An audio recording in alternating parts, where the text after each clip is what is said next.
Hey guys, and welcome to another One Warrior podcast. Wow, it's been a while. It's been like a month, I think. And I told you on the last episode that I was only going to do episodes when things came up in my life where I thought, this has to be talked about. Or when I'm riding to the gym in my car and thinking, this topic could help a lot of people. Or I'm in the gym and I see people doing weird shit or doing just odd exercises or talking about weird stuff or talking about incorrect information. And then it's be like, yeah, I got to do a podcast on this. And I've been gathering topics and I have a topic little indicator thing in my notes in my phone. So every time I see something at the gym or if I'm driving in the car or if I'm around people and they say something, I'm like, okay, this has to be talked about on a future episode because people don't understand this.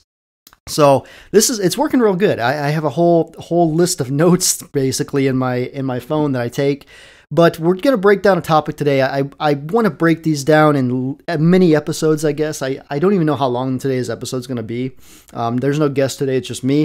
And that's why I told you, this podcast is going to be when I have topics to talk about, and it's not going to be all the time. It's not going to be every week. It's not going to be every month. It could not be every 3 months, but guess what? You guys got an episode to listen to today. And if you guys are going to listen to it on today is June 8th, 2022. And I welcome you guys. I welcome any new listeners, and I thank you guys for the good things you've said about this podcast in the past. I've motivated to do more episodes. There's other things in my life that take priority sometimes, and I don't always have time to keep up a residual schedule on this. But I have a good one for you today. I have a good topic for you today. And this topic is going to go into a lot of different things, but it's a topic, it's a problem that a lot of people are facing and a lot of people have common misconceptions and myths about. But before we go into that, I want to go into a little intro here. It's been a while since we've done a podcast. To recap, I've been working on a lot of other projects. You might have noticed my YouTube channel. I've been putting out videos every single day. And my YouTube is definitely being geared way more toward gaming now. I've really been having fun with that. I'm doing Let's Plays now. I finished the Elden Ring walkthrough. I think today's the last episode for that to be published. The episode 15 where we beat the final boss of the game, that's going up today in about 15 minutes, actually. That's going to be live. Make sure to subscribe to my YouTube. And you might think like, oh, gaming, I'm not a gamer. Still subscribe. I mean, I do Let's Plays, and it's just kind of, I talk about other things while I play games. Like last night I was talking about leg workouts while I was playing Nier Automata. Or not Nier Automata, Nier Replicant. But just, you guys will enjoy it, I think. If you guys want more content from me, make sure to subscribe to my YouTube because I'm putting out content every day there. And that's the goal for ever how long I go on with this. I'm going to try to continue to put out Let's Plays and walkthroughs and all kinds of other things, reviews. If I see reviews come out on shows, things to watch, things to do, watch on Netflix or anime, my anime reviews. I always do anime reviews every season for the new anime. And speaking of that, I got to get started on the new anime for the summer because that's coming up real soon. We only have 4 more weeks of this current spring season left and then summer starts. So I'm going to have to get my butt working on another anime video soon.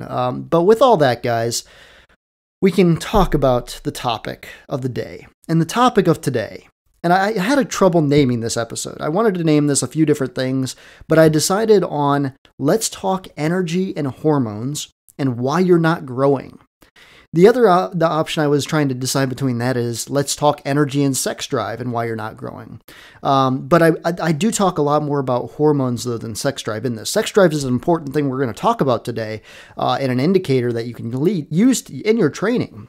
But I wanted to gear this more toward hormones. So I've never really done a topic talking about the importance of hormones. I've talked about it a little bit in my testosterone podcast when I went into great detail on the importance of your hormones and in general your hormones and making sure your hormones are in check, and your testosterone plays such a big role.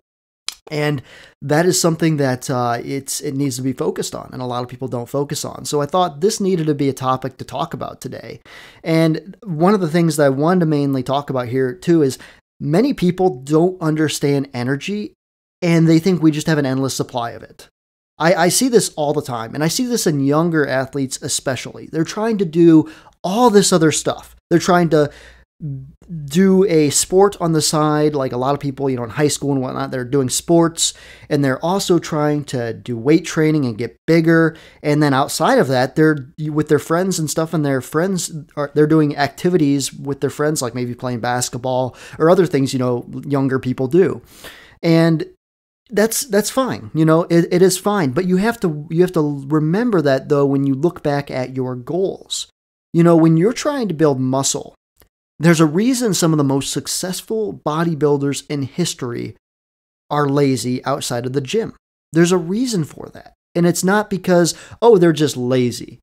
It's because they know the importance that laziness has and when you're trying to build muscle. Because think of it like this. When you're constantly doing things outside the gym, I'm talking about, like you're constantly playing basketball with your friends, or you're doing martial arts, or you're trying to manage all these different things, that is energy being outputted. Okay, there's an energy output there. When you're going to train, then that energy output is going to be a lot lower. You're not going to be able to put all into your workouts. I think one of the reasons I have had such good success when it comes to bodybuilding, and I have a very good physique, and I think one of the reasons why is I have a lazy lifestyle outside of the gym. I'm working at a desk all day, or making YouTube content, or, on the phone with people, helping people with health insurance, because that's what I do for a living. I work at a desk all day. I'm very lazy. And on my free time, I play a lot of video games. I don't do a lot of crazy active stuff. I used to practice a lot of martial arts back in the day, and I used to do that outside of my training. And the thing I noticed when I did that is my energy for training was so much lower. My strength was so much lower. I couldn't build muscle when I was doing, martial arts on the side or other activities, very active activities on the side. Martial arts, I was doing Wing Chun and a little bit of Krav Maga, and Aikido was another one I was practicing. And those are really fun to do. But I had to take a step back and realize, this is diving into my training. Like I'm using a lot of energy for this. This is affecting my training in a big way. And it made me think back to when I was a swimmer in high school. I was a swimmer in high school I also played water polo. And during the swim season, and water polo season for that matter, we didn't go crazy in the weight room. We lifted weights on the off season. We did like a lot of weight training in the off season, but during actual season swim training, when swimming was the priority, we did a lot more swimming. We trained a lot more in the pool because that's what we had to be doing. And that was for performance reasons. And it just made me think, when a while back, this was about a couple years ago when I was doing martial arts on the side with my weight training. And I kept thinking, why am I not getting stronger? I'm just stuck on these same weights all the time, and I'm just not improving. I feel like I'm not building muscle, even though I'm eating more food. I'm not improving. And I had to take a step back and think about it. I was like, when I was in high school, when it was swim season, we had to prioritize swimming. We didn't lift that many weights, but we got really good at swimming. And in the off season, we didn't swim too much, but we lifted weights, and that's when I noticed I actually grew. So I thought back to it, and I thought, maybe I need to stop doing martial arts if I want to prioritize my weight training. So I thought about this, and I started to take away some of my sessions that I was doing martial arts. I took it down to only one time a week. And I noticed my energy went up a ton for the gym. And that worked for a long time. And then after a while, I thought, for me, in my lifestyle, do I really need to do martial arts? This is kind of a thing that just came down to like, what are you really trying to do in life? I'm a YouTube creator. I'm a content creator. I help people with the health insurance. Sure, if somebody would get in a fight with me, I'm sure I could kick their ass because I have years of martial arts training. But the thing is, though, do I need to practice that? Do I need to do this all the time? Is this a priority? Or can I put more energy into the gym by just discounting all the martial arts altogether? I mean, it's not like I'm going to forget how to do martial arts if something would come up in my life where I need to do it. That's one of the reasons I love Wing Chun. It's an instinctual martial art that I think everybody should learn how to do because it can save their life. But I thought about it. I was like, I can throw out the martial arts. I don't need it. I don't need the martial arts. And I found out my training went through the roof. I found out I didn't need to eat any extra food. I found my training focus also went up because I wasn't trying to manage multiple things. And this isn't just, talking about people with martial arts. This is talking about if you do sports on the side, or anything. If you're trying to build muscle in the gym and trying to grow, you need to look at what else you are doing in your life. And these other activities, they may be hampering your success. If you're trying to do too much cardio, that's another big one. People that are trying to do too much cardio, or maybe accidentally doing cardio because of something they see online. People saying, oh, you need to do this much cardio to get your abs to show in the summer. I know a lot of people that do this. A lot of people in the summer just start going crazy on the bikes and everything and doing extra cardio and on top of their workouts. And I hear them complaining like, oh, I used to be able to do this weight just a few weeks ago and I feel so much weaker. It's like, yeah, because you're doing all this cardio. Now, cardio alone does not make you weaker.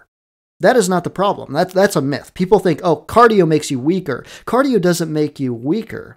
But what cardio does do is cardio takes the energy away from your weights, from the weight training sessions. Even if you do cardio after your weight training, you're hampering your recovery of the muscles you just spent breaking down in your weight training. There is a reason that I do not subscribe cardio to very many people. And the only cardio I usually subscribe is walking, because walking is fantastic. It's low impact. You can do it anywhere. You can throw it in any time of the day. I throw in walks all the time during the day. I'll take 10-minute walks after every meal I eat, or even just, if I've been working for a couple hours on the computer, I'll go take a 10-minute or 20-minute walk.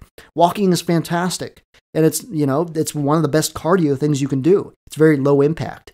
But when I see people doing their weight training and then afterwards going right to the bikes, doing these sprints and doing just this crazy cardio that looks like they're going to die, you just shot your weight training session in the ass, basically. What you just did for weights, your body is now not even caring about that. Your body is trying to figure out how to survive because it thinks it thinks you're trying to kill it by doing all that extra cardio just by the extra weights you did. Whenever you're in the gym, you have to think with a primal instinct.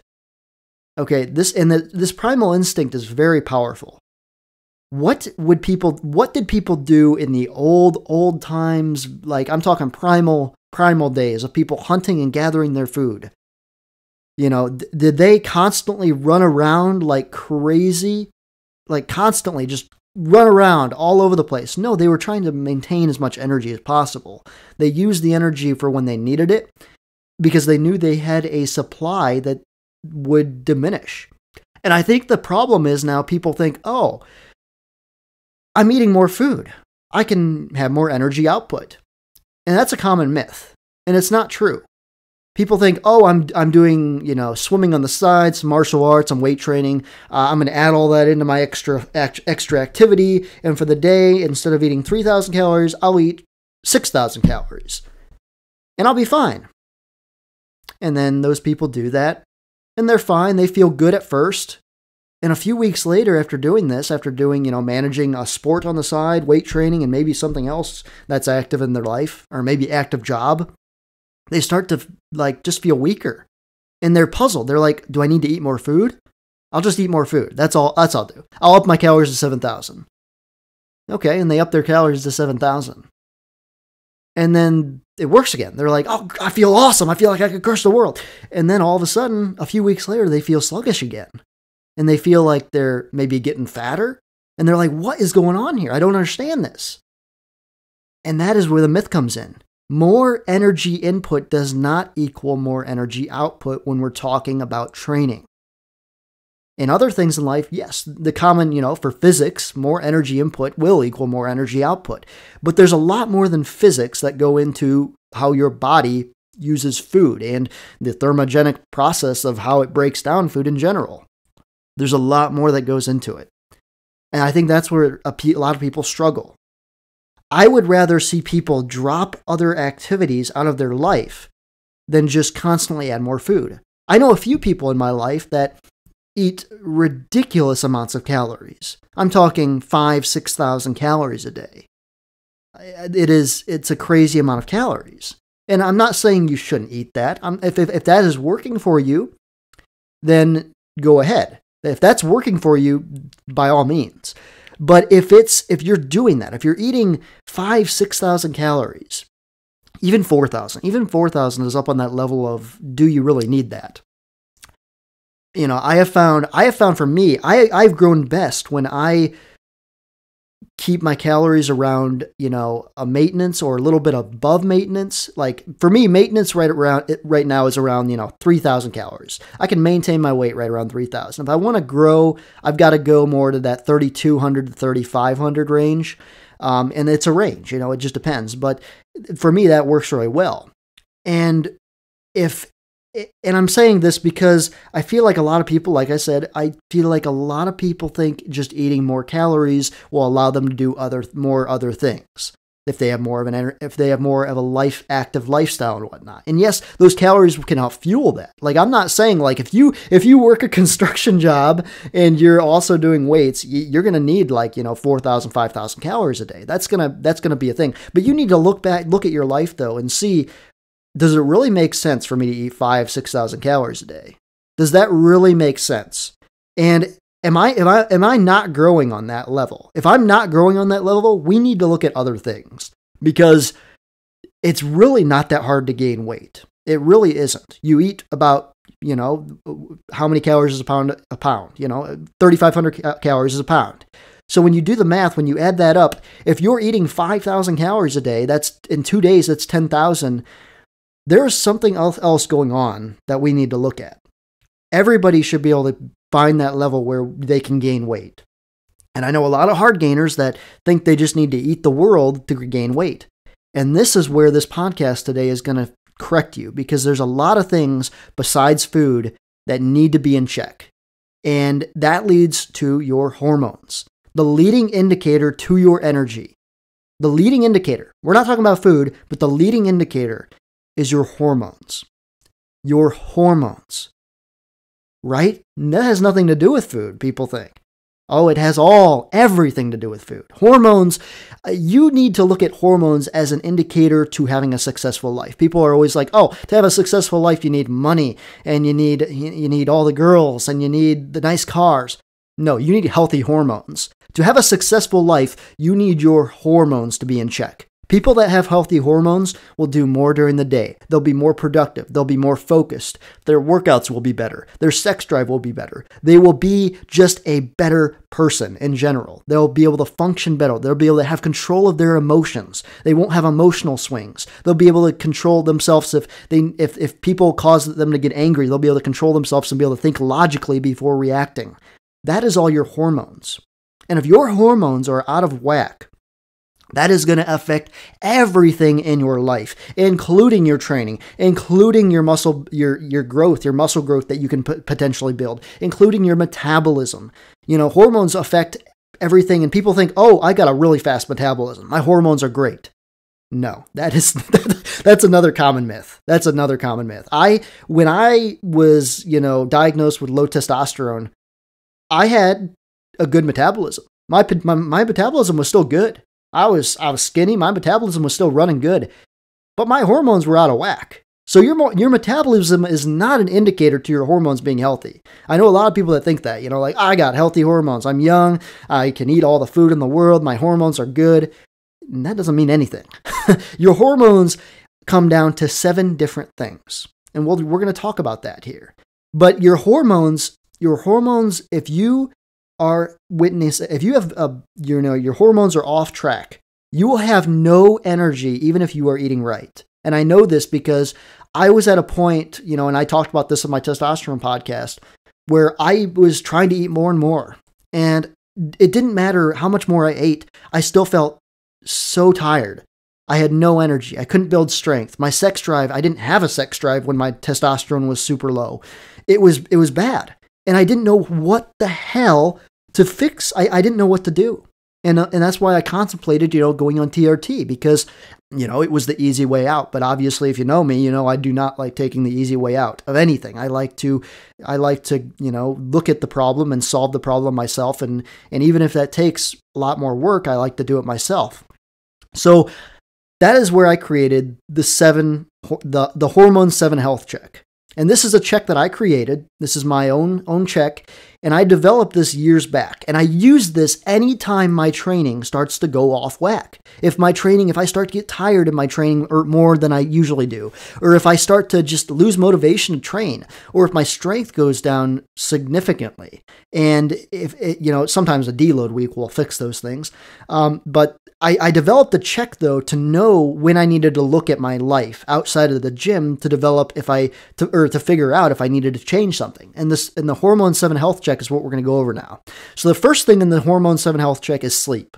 You need to look at your sleep. It's number one for a reason in this. Your sleep is so important. I mean, I'm sure you've heard it before. Sleep 8 hours a day and everything. And if you've read my book, you know sleep 8 hours is complete bullshit. That's a myth. You can sleep, 6 hours as long as your quality is good. And that's why I recommend getting a quality sleep app checker for your phone. What I use is called Sleep Cycle. It measures my breath rate at night, my breath rate and how fast I breathe to calculate how good and how good my sleep was and how the good of the quality of my sleep was. And it gives you a percentage every morning. And that percentage could be very useful. In the morning, I look at that and I'm like, okay, for me, I know an average for me, like a good night of sleep is about anywhere from 80% to 92%. 82%, 80 to 92%. If I'm under 80%, I'm definitely going to have more of a hard time focusing for the day. My workout's not going to be as good.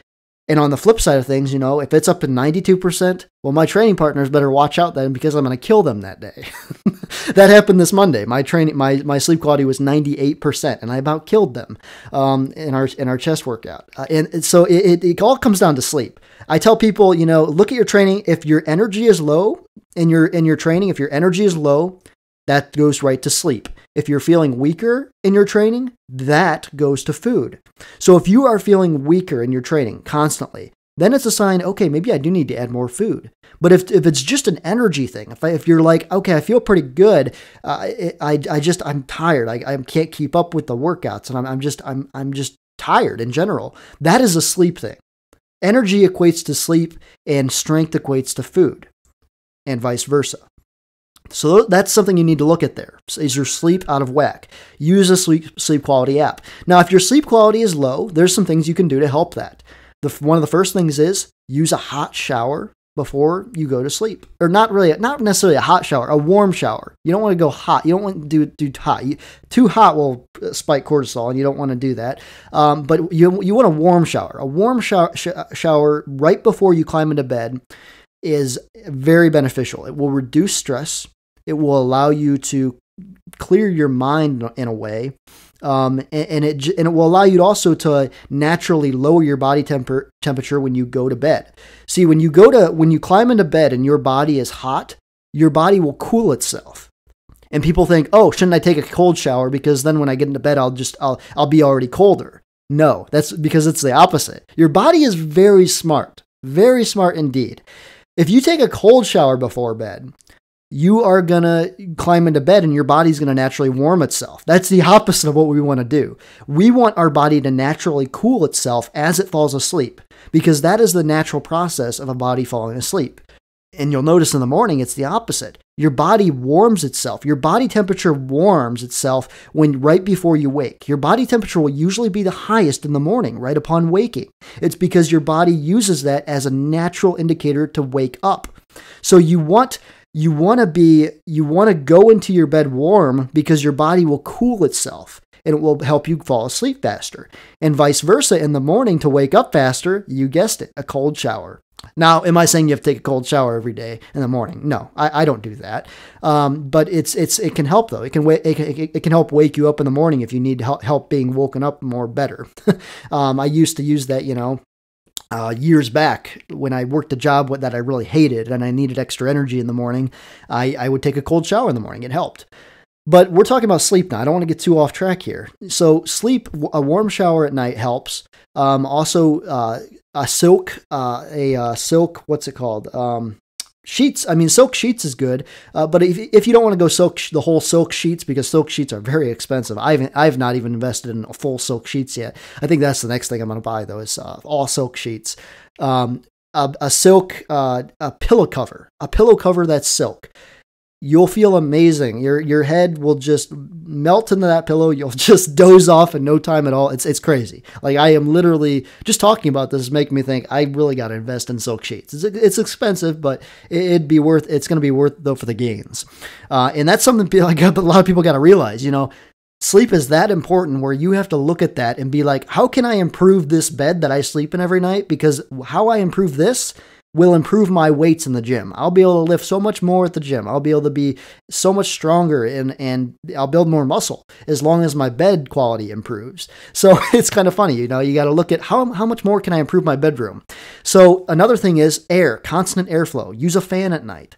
Even in the winter, have a fan on at night. It will help circulate airflow, and circulating airflow will help you just naturally relax, naturally fall asleep. I think, and I'm not really sure why that is. I think it goes back primally to when people used to sleep outside. And, when you sleep outside, you have constant airflow. And a lot of times now, people are, in their bedrooms, they're sealed off. Even if the AC is running, the air is, not very flowy. What's the word I'm thinking of? Flowy. A current airflow, in bedrooms and whatnot. That's why I think it's important to have a fan, because when we think back to our primal instincts, when we slept outside and whatnot, and you heard, that's one of the reasons too people sleep so good camping outside. They have some of the best nights of their sleep when they sleep outside because of the noises, the natural noises they heard, and that's all from primal times basically, and and those are engraved in our brain, and that goes to another thing, a fan, and also a static noise generator. Now, Sleep Cycle, the app I use, has a fantastic noise generator. You can choose what you want to listen to. For me, I have always slept best during rainstorms. So for me, I will make it sound like a rainstorm every night when I go to bed. And I have it set to stay on for 60 minutes. Usually I fall asleep in 10 to 15 minutes, but that 60 minutes, the app is really cool. It cycles and it will slowly slow down the rain, so it naturally slows down, so your brain doesn't get confused and think it's artificial. It'll think it's real rain, and during those 60 minutes, the rain will change naturally, and then in 60 minutes, it will slowly, very slowly lower and shut off. So your brain will stay asleep. It won't just jog. Like there's a lot of things out there called static noise generators, and they either run all night or they just cut off all of a sudden. And one of the reasons I love Sleep Cycle, and no, I don't get sponsored by Sleep Cycle, I just love the app so much, and it helped me so much, and I want to help you guys as much as I can. That's why I recommend it all the time. I don't get any commissions off them, but Sleep Cycle is just as a very good interface to where you can change every little detail about your static noise generator that you want, and it's very nice. You'll love it. And if you've never tried a static noise generator at night, I definitely recommend it. It's something new. I mean, now if you sleep with somebody else at night, they might get driven crazy by it if they're not used to it. But maybe they'll love it though too. You never know. You just got to try it. It's something though that can definitely improve your sleep. Another thing that can improve sleep is what you wear to bed. Now, I recommend wearing nothing to bed. I've slept naked for, I don't know, 5 or 6 years now. So ever since I've read this long study online that showed the benefits of it and raising testosterone. And I mean, in my opinion, I think everybody should sleep naked. I think it's a thing that everybody should do. It's very beneficial. You will sleep the best nights of sleep ever. I think some people that, I have some younger listeners, I think that, live with family and whatnot, and they're afraid, oh, what if people walk in? It's like, well, that's their fault then if they walk in. It's your bedroom. You can do what you want in your bedroom.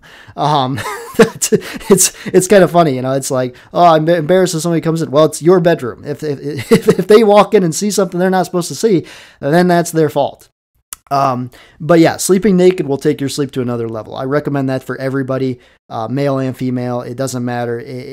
Sleeping naked will literally take your sleep quality percentages, and I'm talking 10s and 20% better than what they were with clothes. I mean, when you wear clothes, you're constricted. It's just not as free feeling. And when you sleep naked, it just feels amazing. That's all there is to it. You sleep naked, it feels amazing.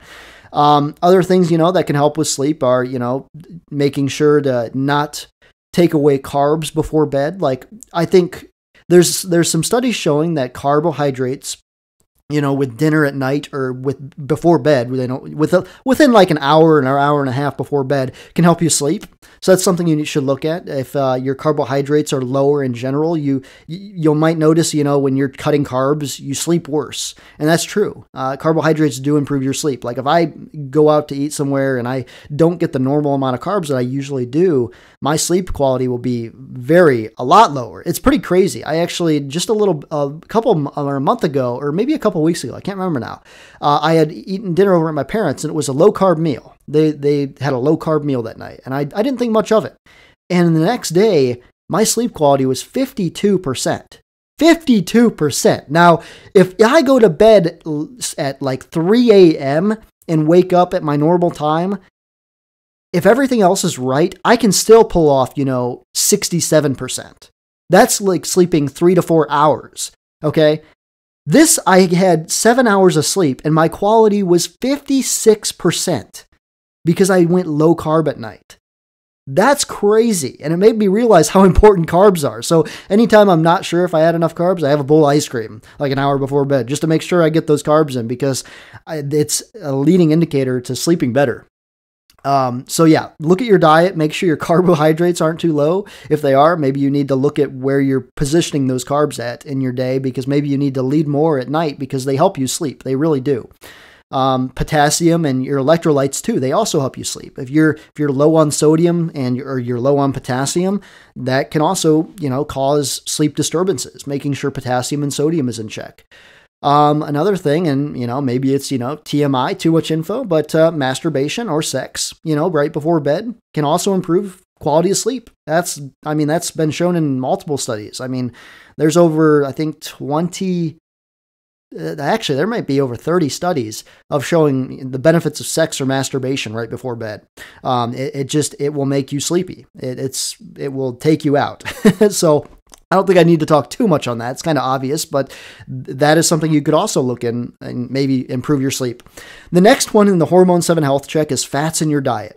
So people have this confused. People think if I eat enough fats, my hormones are good, right? Well, there's actually a number that you have to kind of get to that has been shown in studies to be the optimal amount. Now, that number varies on person to person, but there's a range that I tell people to go for, and that's 0.45 grams per pound of body weight you weigh. So for example, let me pull out my handy dandy calculator here, or my iPhone. Let's see here, calculator. So for me, for instance, I weigh about 165 on a good day.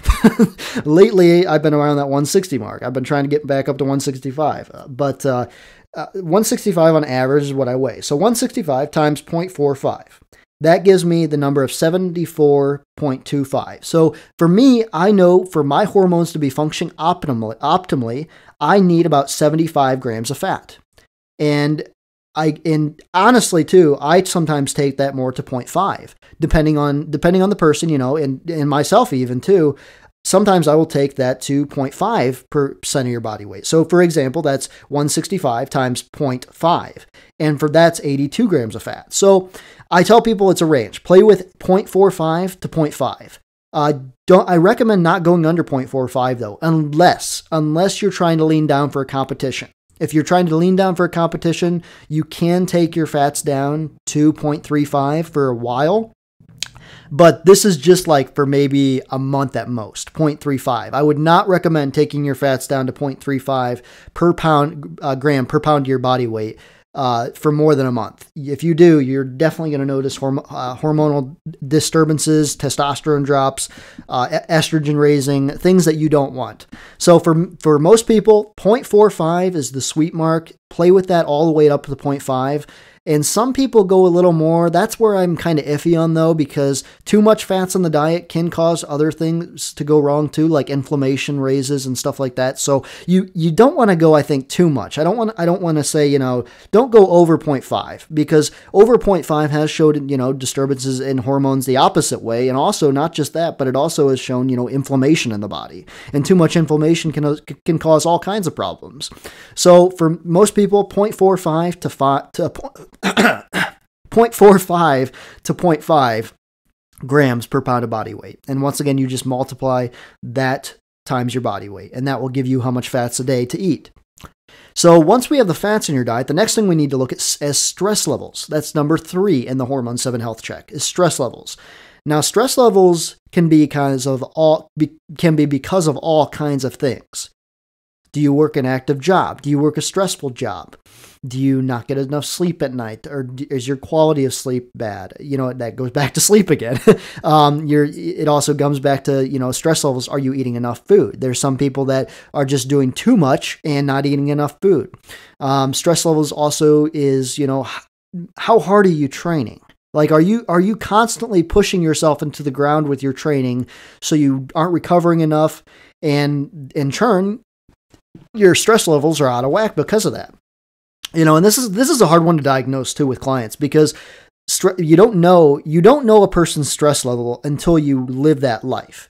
You can't just say, oh, this person is super stressed out, because I know people that I think would be stressed out. I know people that work a crazy active job and they have a family to tend to. And on top of that, they're getting their workouts in every day. I know people like that. And I think I would be so stressed out. I would have no energy for the gym. I would just be so depressed. But these people that I know are super happy. They don't have stress. And I don't know how that is. I think it's just they're built differently. I just don't understand it. So you can't look at somebody and be like, oh, they're constantly being that crazy active and they're doing all this extra stuff and training. They're super stressed out. And that's not true. Stress is going to be different depending on the person. Some people get this. Some people, and I know this is crazy for us gamers, some people get stressed when they can't find things to do. There's a lot of people that get stressed when they're bored and they can't find things to do. For me, my stress levels go way down when I'm bored and I can't find things to do, because that means I have a lot of free time and I can play video games and I can do all kinds of other stuff I love to do. And a lot of people, though, they need to stay busy. So it's kind of interesting. You need to find in your life what are you the most happiest doing? And when you find that, that is the best levels for your stress then. And it's so fascinating too. And me being fascinated by psychology, it's a fascinating concept, because I just don't understand how there are people out there that need to be busy all the time or they get stressed. But it's out there, and I see it all the time. It's a very common thing.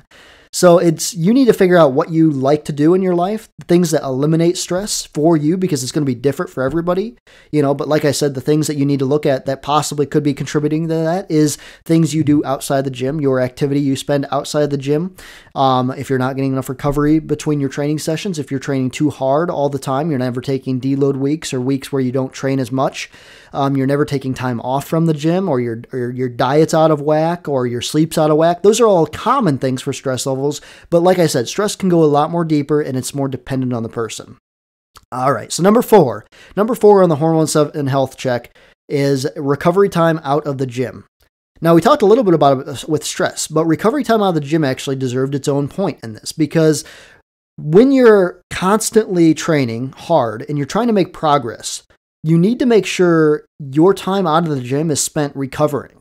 And this, I'm talking about the hybrid athletes out there that are trying to do, martial arts or play basketball, and then they're also trying to build muscle too. Those people are going to have a very hard time recovering, because the body cannot fully recover at its finest unless it has time to be off of activity. It needs time to be lazy. It needs time to be, just not doing anything at times, because that time is where your body can grow. Now, am I saying just to be sedentary? No, I'm not saying that at all. Walking is a great thing. On my off days from the gym, I walk a little bit more, things like that. Low impact things, maybe some yard work or stuff like that when you're out of the gym, just things when you get out of the gym, you shouldn't be getting out of the gym and then, okay, let's go play basketball with my friends for 3 hours. This, that goes back to what we talked about at the beginning of this podcast, is people just thinking they have more energy and they just have endless supplies of energy. And that's just not true. And real quick, I want to mention on that, we need to think of energy as an aspect of, every week you have a certain amount of energy. And even if you're eating more food, you still have the same amount of energy through the week. And you need to ration that energy. If you think of it this way, if you go super hard on Monday's workout and you give it all, you're going to failure on everything. And then even after that workout's over, you're punishing yourself with extra stuff afterwards. Tuesday is going to suck. Wednesday is going to suck even more. Thursday is going to be, you're going to be dead. And Friday, you're going to not even want to come to the gym because you're not going to have any energy. We need to look at that as rationing your energy throughout the week. I'm not saying just do, asinine training sessions and just leave all the energy in the tank and never go to failure. I'm not saying that. What I'm saying is have a hard enough training session, but don't do extra stuff. Don't do extra stuff after your workout's done. Get your workout in. Spend a good hour and a half to hour and 45 minutes, maybe 2 hours. Personally, I love the 2 hour mark. I love training for 2 hours. It's like the perfect time, I feel. But then go home, just be done with it and save that energy for the next day. The days that you just go too hard all the time, you're going to just drill yourself into a hole by the end of the week. And that's where, making sure you're rationing your energy throughout the week is a very important concept and an aspect to do. And it's something you need to look at if you are truly doing that. So something too you can use to help with that is learning the RPE scale, rate of perceived exertion. I talk about this in my book. I've done another podcast on this, but it's a military system. And it's a military system you can guide your sets on. So basically, if you do a weight and you do 8 reps, and you could have done 10 reps, that's an RPE 8. It means rate of perceived exertion on that was 8. It means you probably had 2 to 3 more reps left in the tank, and that's okay. For me, I recommend most people train in the RPE 8 to 9 rep range, meaning they leave 1 or 2 reps left in the tank. And people get this confused because people look at me and they say, Shawn, you go to failure on everything. What are you talking about? No. Going to failure is you're feeling super amped up. You're going to give it your all. You're super focused. You've got the best song playing in your ear. You feel like you're going to crush the world. And then you go to failure. No. Okay. That is going to failure. That's going to RPE 10. And I don't recommend training to RPE 10 very often. Now, and like I said, people get that confused because people see me and they're like, Shawn, you always train to failure. You always go to RPE 10.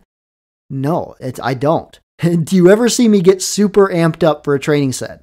Very rarely will I ever get super amped up like, I'm going to kill this thing. I'm going to turn on the biggest music on that I have, the best motivational music I have, and I'm just going to kill this set. Sometimes I will. Very rarely will I will. And very rarely have people seen me do that.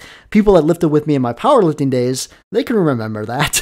They can remember some of the crazy rage post or the crazy rage pre that I've used, to squat some of the heaviest weights I've squatted. And when I deadlifted 315 for over 10 reps that one day at a body weight of 135, I mean, I definitely was going RPE 10 there, and I was going all out, and that was just killing everything, and that's where people got to realize that there's an RPE scale on that. People see me and they think, you'd train a failure all the time, but that's not true. If I was to do the same weights that I do calm, and I do those getting amped up, I could do probably 3 to 4 more reps than that. So you're probably asking, why don't I get amped up all the time? Well, that leads right into adrenaline. Adrenaline is very powerful, but it's also very dangerous. Yes, adrenaline can make you lift way more. And yes, there are tricks and tips to raise your adrenaline. I talk about a method in my book. I give you a breathing process in my book. But if you remember in my book, I told you guys to only use that very, very rarely. It's a technique to use on your, let's say you're feeling super good for the day and you just want to give it your all and you want to try to get a new max and you don't care if your training sessions for the rest of the week are affected. That is when you can use that technique. And a lot of people think using adrenaline all the time, using smelling salts, things that raise your adrenaline is a good thing. And that's not true. You have a certain amount of adrenaline that you can use through your lifetime. And Eddie Cohen is the one that taught me this. And he spoke about this. And Eddie Cohen, if you don't know who he is, he's the best power lifter that ever lived. And he's still alive too. He ever lived. Eddie Cohen is still alive. And he's one of the smartest power lifters ever too. But one of the smartest things he ever said is, you only have so many max attempts in your life. And it made me think. And that's so true. You only have so many max attempts in the gym in your whole life. And that is your leading indicator of adrenaline. Your adrenaline is something that you just can't get all the time. And you don't always have that adrenaline you can pull out. If you, for instance, adrenaline is your flight or flight, the type of thing that comes on flight or flight. What that means is if your body is in a situation where it thinks it's going to die, it's going to turn on adrenaline. And that adrenaline is what's going to save its life. That's why you hear of mothers being able to lift 1,000-pound cars to save a baby. That's why you hear about people doing superhuman things. It's because of their adrenaline. And it's something that we can't just tap into all the time. It's something we can use on occasions, but using it too frequently will destroy us. It will destroy your hormones. It will destroy it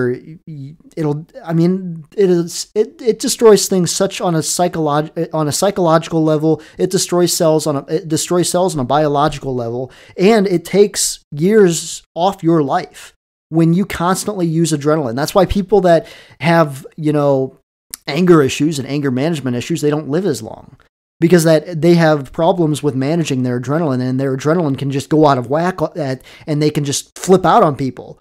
And that's their adrenaline just turning on and off, and people don't have control of that. And that's one of the problems with anger management people. They don't have control of their adrenaline. And that's often times why they die of heart disease. Too much adrenaline can lead to heart disease.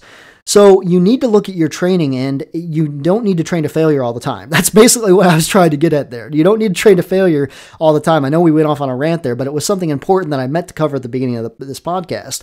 But you need to look at that and realize that you only have so many max attempts in the gym in your life. Spare them. Ration them out. Only use them when they're necessary.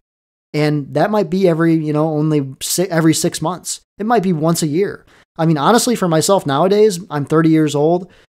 I only use adrenaline when I absolutely need it. I honestly can't remember the last time I used adrenaline.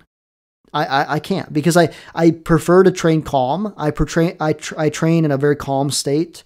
I feel like I can get more out of my workouts that way. I feel like I can recover better. And I save the adrenaline for the life stuff. Like if something would happen in life that I would need for my adrenaline to kick in, I'll save it for that.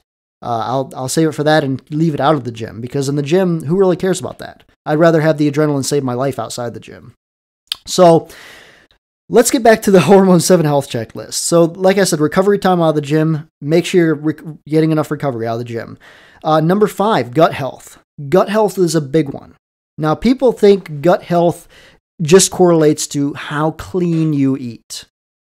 Now, I hate the word clean. If you've listened to this podcast, you know I don't use the word clean. I use the word whole foods.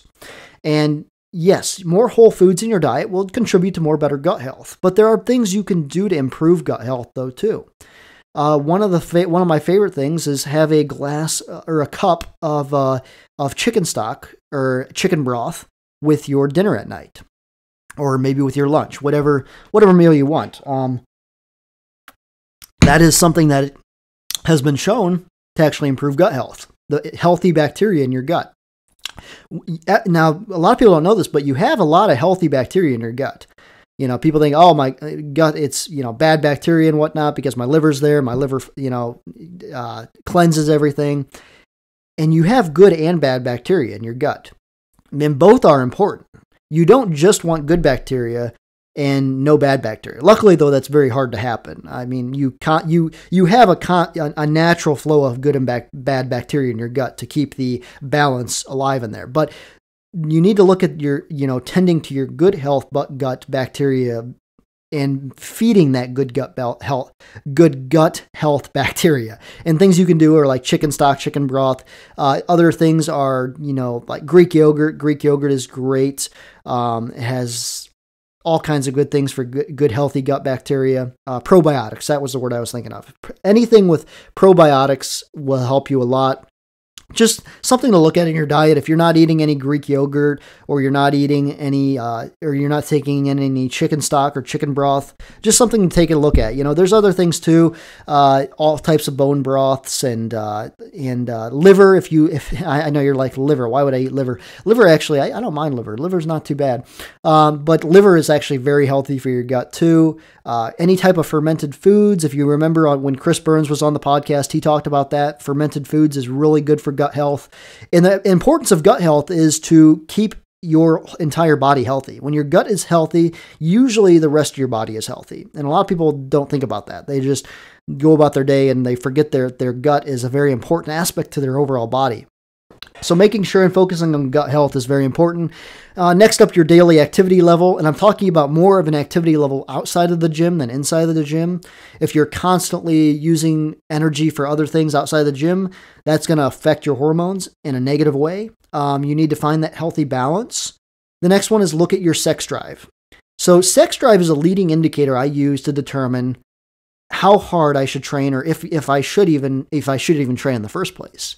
And I learned this a long time back, when I was having hormonal problems and whatnot. And it was one of the reasons I put this on my list. I found out that your sex drive is a leading indicator to how hard you can train and if you need more recovery time off the gym. I use sex drive as an indicator if I need to deload. I used to use a deload every 4 to 5 weeks, but then I found out 5 weeks in, I'm feeling really good. Why would I deload? And so for me, I look at it as if my sex drive is lower than usual, lower than normal, I look at my training and I think, okay, we have to back off here. We got to do a deload week. We got to back off. We got to focus more on sleep, or maybe we got to focus on some things to reduce stress. Because if your sex drive is low, that's a leading indicator that you're not in the optimal hormone position to be building muscle. When you're in an optimal hormone position to be building muscle, your sex drive is high.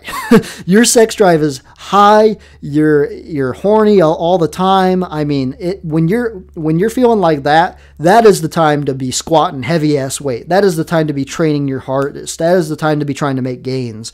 And that is just the time to be trying to make progress, because that is when your hormones are functioning healthy. When your hormones are healthy, your sex drive is high. That's a leading indicator. You're never going to have a high sex drive and you're never going to have a high sex drive and unhealthy hormones. That comes one with the other. That's why I love that indicator. It's such a powerful indicator. When your sex drive is high, train like you're a freaking superhero trying to save the world. And when your sex drive is low, look at that as, I need more rest. I need to maybe eat more food. I need to look at how many fats I'm eating in my diet. I need to look at my sleep quality. I need to maybe back off of training for a while, depending on how low my sex drive is. You need to look at that, and the higher your sex drive is, the more badass you can be. Think about it like that. That's the leading, and people will laugh at that, but that's true. It is very true. And one thing I've learned in my years of, studying this stuff is your sex drive and your sexual organs in general are basically, what's the word I'm thinking of? Are basically the leading indicators to how healthy you are. And they really are. If you are having trouble getting an erection, for example, your hormones are out of whack, and therefore you won't be able to build muscle. It all comes down to the sex organs. As funny as that is, it all comes down to your sex organs. If everything is functioning good and healthy down there, your hormones are going to be healthy. You're going to be feeling amazing. You're going to be a superhero. You're going to be crushing all the weights. And on the flip side of that, and if your sex drive is lower, things aren't as healthy down there, you're going to have your hormones aren't going to be functioning as optimally. Your metabolism is going to be out of whack. Your training is going to be out of whack. Your sleep's going to be out of whack. It's the link. Get that. The sex organs, your sex drive, is a leading link to how much muscle and how good you can feel. Think about that. It's fascinating. The last thing on this list is vitamins, minerals, D3 and zinc. This is the very last thing on the list, but it's important. D3, taking vitamin D3 is essential. If you live, and I've said this before, the closer you live to the equator, the less vitamin D3 you have to take. But for me, I work at a desk all day. I don't get very much sun. I take about 5,000 IU a day, and that's usually what I like. In the winter, sometimes if I'm feeling a little down or depressed, I will up that to, 6,000, 7,000. But for the most part, I keep my D3 around 5,000 IU a day. If you get more sun during the day, you can take that down to 2,000 to 4,000 IU. And if you live really close to the equator, you might not even need that much at all, as long as you get outside. You need about 20 minutes of direct sunlight on the skin, on a good amount of skin, to equate to normal vitamin D levels for the day. Most people don't get that. Most people do not get that, and that's why I recommend taking D3 at least 2,000 IU a day. But like I said, if you live up north or you work at a desk all day, don't be afraid to play with 4,000, 5,000, and in the winter months, 6,000 and 7,000. And I actually know some people that deal with depression, and they actually take 8 to 10,000 IU a day. So that can just be something you can look at, play with it. I talk about my D3, and I did an experiment with D3, and I talk about that on my testosterone podcast of how I tried playing around with different levels and told my body it wasn't feeling good with D3. You can listen to that to get the full story on D3. And the last one here is zinc. Zinc is very important, especially for us men. We need a good amount of zinc for our testosterone and for our testicles to be producing testosterone at a healthy rate. Also, zinc will improve sleep quality. This is why I recommend taking zinc at night. Not with dairy. Take zinc an hour away from dairy, preferably 2 hours away from dairy, because any type of calcium will try to fight with zinc to be absorbed. So you want to take zinc on an empty stomach. But yes, zinc will make you dream a lot more in depth. It's an aphrodisiac as well, just so you know, and it will definitely help your hormones out. And that's one of the reasons it's on this list. So that's the Hormone 7 Health Check. It's the check I developed a few years back when I was having hormone problems and I needed to figure out what was wrong in my life. That is sleep, fats in your diet, stress levels, recovery time out of the gym, gut health, your daily activity level, look at your sex drive, and vitamins and minerals D3 and zinc. Those 7, if they are in check, your training is in check. If those 7 are not in check, you need to get those in check because you're missing gain. You're leaving gains on the table if those 7 are not in check. Once those 7 are in check, you will feel like a superhero and you will feel like a freaking warrior. I guarantee it.